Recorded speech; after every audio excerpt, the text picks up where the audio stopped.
Heard at least 7 gunshots. The SWAT team converges on a Montgomery County neighborhood, what led to several people being taken away in handcuffs.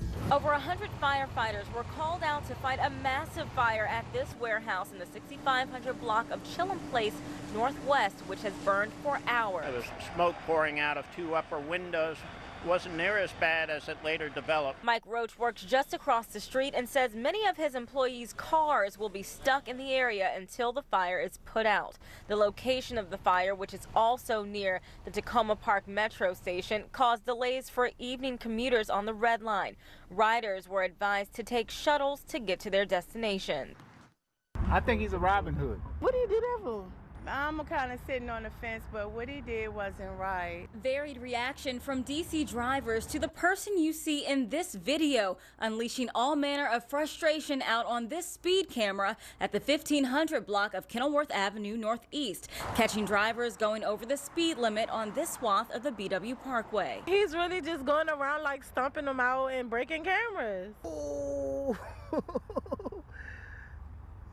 I'm sick of the Those tickets be like 150.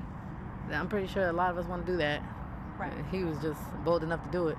Police responded to several reports of broken speed cameras across the 5th and 6th districts last Tuesday. Most of the cameras we went to seem to have already been repaired. In many cases, if you get caught going 11 over the speed limit, you'll get slapped with a $100 fine. I spoke to one man who says he's gotten $3,000 in speed camera fines and wants to know where all that money is going. I don't know what they're doing with the money. They ain't fixing the potholes. All they're doing is giving us tickets.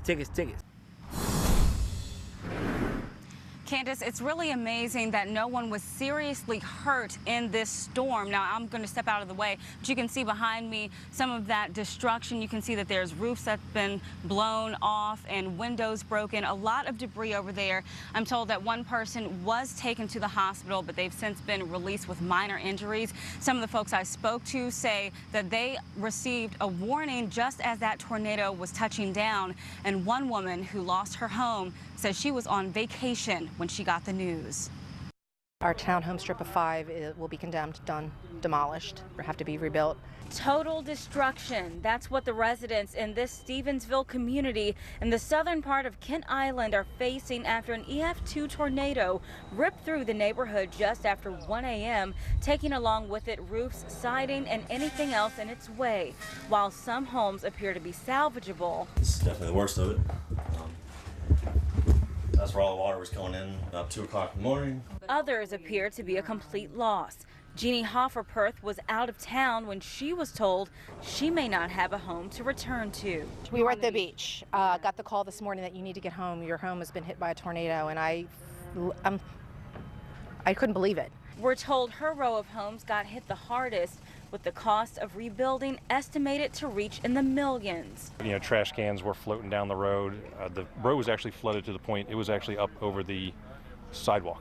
Candace, they say they're concerned, especially because school will be starting soon. So that means more foot traffic out here, and that will include young kids. Now, while these recent cases are still under investigation, police say looking at most of the deadly crashes that happened so far this year, pedestrians either did not use the crosswalk or they crossed illegally.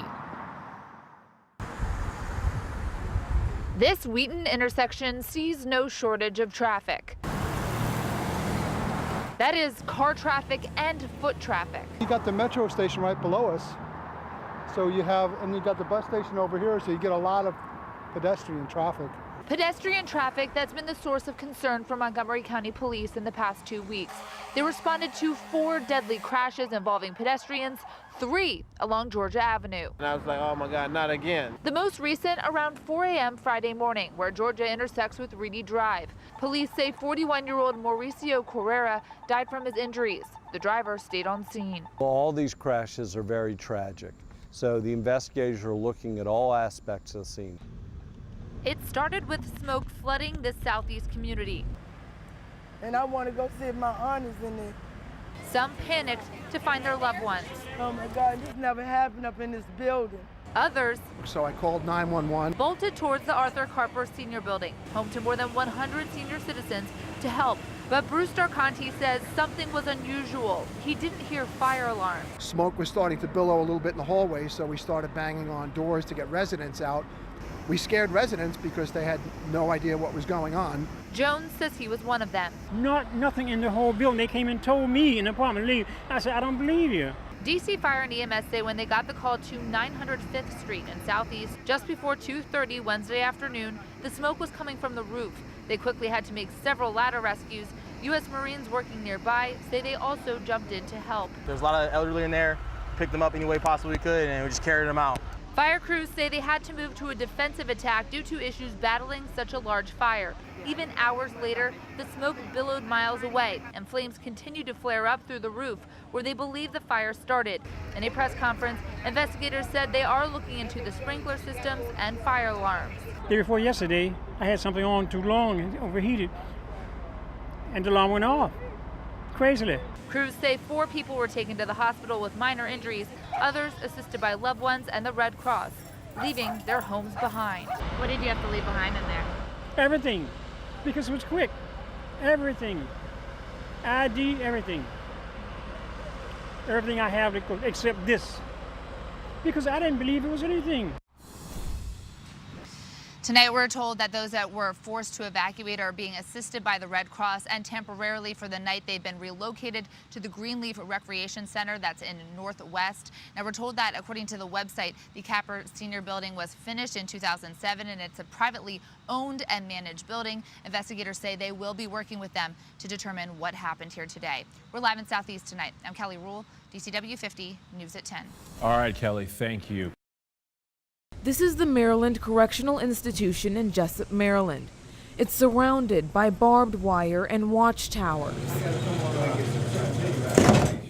A maximum security prison that houses inmates convicted of some of the most serious crimes in the state, where hallways seem dark and desolate, and every door locks behind you.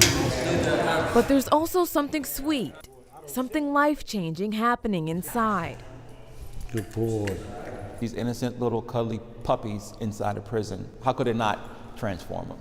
These pups are part of K9 for Life, an organization that trains and places service dogs. They'll spend the first year of their lives in prison being trained by inmates. Well, I just hope that he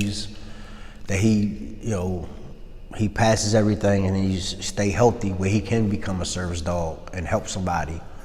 So I know that my efforts and everything that I did, I helped somebody else. You stay with him, because if you give up, he'll give up. The dogs are with their inmates every second of the day as they prepare to be assigned to people who will need their assistance 24/7. Good boy.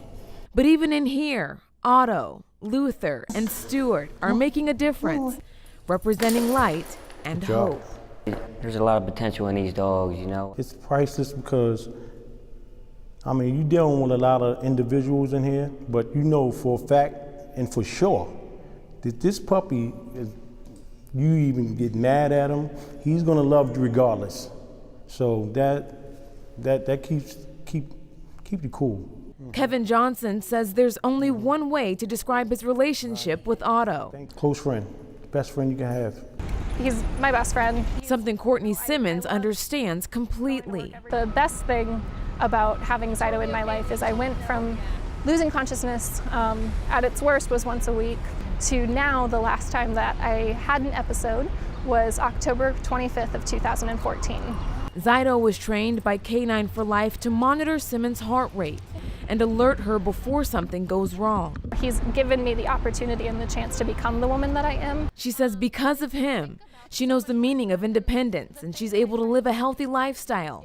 She's graduated college, works full-time, and is even planning her wedding.